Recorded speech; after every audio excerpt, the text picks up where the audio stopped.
Hi, my name's Bernadette and this is Fix My Fibro. Fibro is the short term for the word fibromyalgia, or the medical condition known as fibromyalgia syndrome. It's not classified as a disease, it's classified as a syndrome, a whole host of symptoms that create a nasty set of symptoms that your doctor may have told you you have FMS for fibromyalgia syndrome, or fibro for short. I'm going to explain to you why it is that fibromyalgia basically has affected you. That one reason, or the incidence of fibromyalgia, is believed to be anywhere from 5% of the population. Some estimates are even up to 8% of the population. But because you can't accurately diagnose it, it's almost impossible to get a true representation.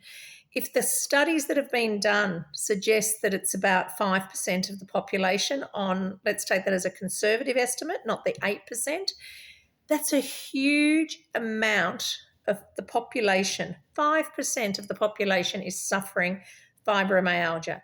It has a huge impact on the economy, on people not being able to work, on people not being able to function, on the medical system. Fibromyalgics will get admitted to hospital probably, in the space of a 5-year period, you'll probably go to hospital probably 5 to 10 times compared to someone who is healthy and doesn't have fibromyalgia.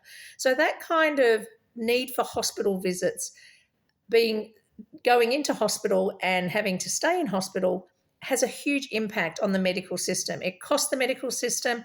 When the doctors can't diagnose it, it's a huge issue.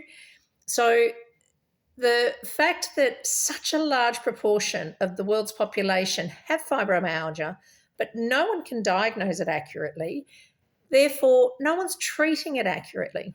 The other aspect of fibromyalgia is that it predominantly affects women. So the ratio that's given is 9-1. So for every 10 people, 9 of them that have fibromyalgia will be women and 1 will be a male. So it's basically a disease of women. Very few men get fibromyalgia comparatively, and there is a reason for that. And there is a reason diagnostically. There is actually a condition that I'm going to talk about in future videos that predominantly affects women and is part of the underlying issue with why we can't have a diagnostic test, a blood-based diagnostic test, and why you don't get diagnosed and why you've never been diagnosed accurately with that condition.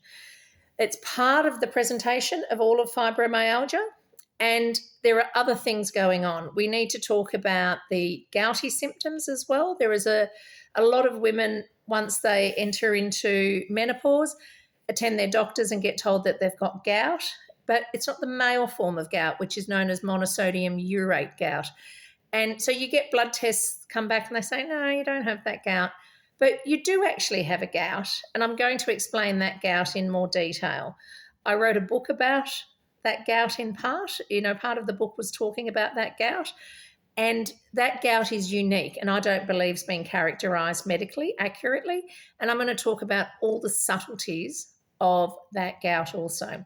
So it's predominantly a women's disease, and because it's a woman's disease in a male-dominated medical system, we get treated like crap.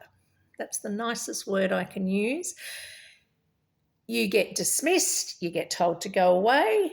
I can tell you, if fibromyalgia affected males in a 90%, like if 9 men got it to every 1 female, I can tell you there would be a lot more research on fibromyalgia, and there would be answers like some of the ones I'm going to propose to you. But the fact that I'm a woman and I suffer it is the reason why I've been able to figure out a lot of these answers. So let's talk about it in future videos. We're getting on to 5 minutes now, so I'm going to end this video, and I'm going to talk more about the reason why it's women that get this condition and some of the subtleties related to the fact that fibromyalgia predominantly affects women. Thanks for listening. Talk to you soon.